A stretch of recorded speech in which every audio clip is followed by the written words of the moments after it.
فخلف من بعدہم، اور اللہ تعالی نے فرمایا اور ان کے بعد آئے. اب آئی بات آگے والوں کی نا. یہ ہے وہ آیت جس کے متعلق عرض کیا تھا کہ آگے آ رہا ہے کہ کیا کرتے رہے پیچھے والے.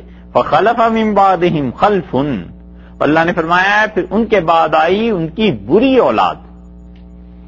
یہ دو لفظ ہیں، ایک ہے خلف لام کے سکون کے ساتھ، اور ایک ہے خلف لام کی زبر کے ساتھ. بڑا چھوٹا سا فرق ہے. خلف جب آئے لام کی زبر کے ساتھ تو اس کا مطلب ہے اچھا بیٹا، اچھی اولاد، جو پیچھے آئے اچھے تھے. اور خلف جب آئے لام کے سکون کے ساتھ اس کا مطلب ہے بری اولاد.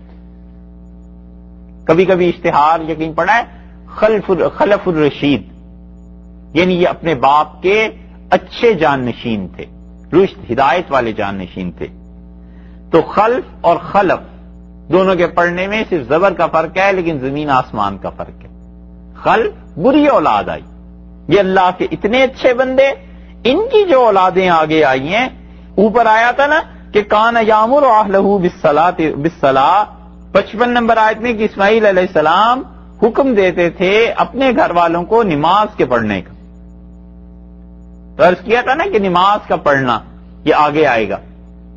اور ڈاکٹر انصاری کا بھی ذکر کیا تھا کہ ان کے بعد کون آئے ہیں وہ بھی آگے آئے گا. یہ ہے اللہ نے فرمایا فخلف من بعدہم خلف، اور ان کے بعد جو نسل آئی ہمارے ان اچھے بندوں کے بعد یہ برے لوگ آ گئے. اضاعوا الصلاۃ، انہوں نے سب سے پہلا کام یہ کیا کہ اضاعوا الصلاۃ، نماز کو ضائع کر دی. سب سے نالائکی کی حرکت یہ کی کہ ان کے باپ دادے جو نماز کا حکم دیتے تھے اپنے گھر والوں کو، جن کی امتیں نماز پر قائم تھیں اور جو اپنی نمازوں کو اتنا اللہ کے ساتھ تعلق کی وجہ سے قائم رکھتے تھے، اضاعوا الصلاۃ، ان کی اولادوں نے نمازوں کو ضائع کر دی. سب سے پہلی گمراہی جو آتی ہے نا یہ یہیں سے آتی ہے.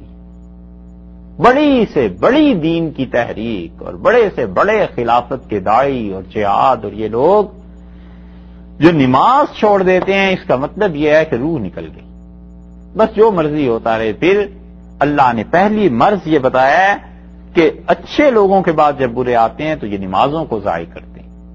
اسی لیے حکم ہے کہ نماز کی پابندی کرو، نماز کی احتیاط کرو اور نماز کو قائم رکھو. بار بار یہ ذکر آیا. دیکھا آپ نے قوموں کا مرض اللہ نے بیان کر دیا. اللہ نے اضاعوا الصلاۃ، ایسے نالائق آئے ان کے بعد کہ ان نسلوں میں سے پہلی حرکت یہ ہوئی کہ انہوں نے نماز کو ضائع کر دیا. نماز کو ضائع کرنے کا یہی مطلب نہیں ہے کہ آدمی نماز نہ پڑھے. اس کو ضائع کرنے کا مطلب یہ بھی ہے کہ آدمی نماز کے مسائل کو نہ سیکھے اور ایسی نماز پڑھے جو اللہ کے ہاں قبول ہی نہ ہو. حضرت ابو حذیفہ رضی اللہ عنہ نے ایک آدمی کو دیکھا تھا، وہ نماز پڑھ رہا تھا. تو انہوں نے کہا کتنے عرصے سے یہ نماز پڑھ رہے ہو؟ اس نے کہا کوئی 40 برس تو ہو گئے. تو انہوں نے کہا اتنے عرصے کی نمازیں دوہرا لینا، یہ تو ہوئی نہیں، اور آئندہ نماز سیکھ کے پڑھو کہ رسول اللہ صلی اللہ علیہ وسلم کیسے نماز پڑھا کرتے تھے.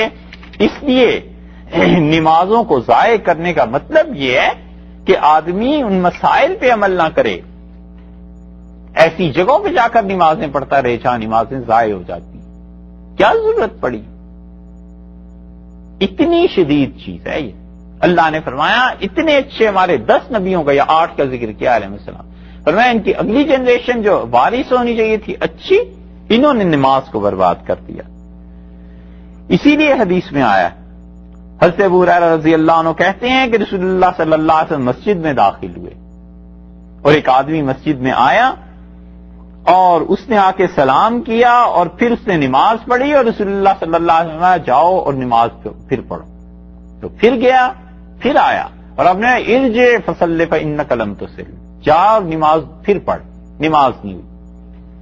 وہ پھر آئے اور رسول اللہ صلی اللہ علیہ وسلم نے 3 بار اس طرح کہا اور اس نے کہا اللہ کی قسم جس نے آپ کو حق کے ساتھ بھیجا ہے میں اس سے اچھی نماز نہیں پڑھ سکتا.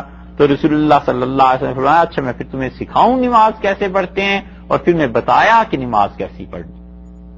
ایک آدمی کو حدیث میں آتا ہے کہ حضرت حذیفہ رضی اللہ عنہ نے دیکھا اور وہ آدمی رکوع سے ہی سجدے میں چلا جاتا تھا، بس ذرا سا اٹھتا تھا. یہ نمازیں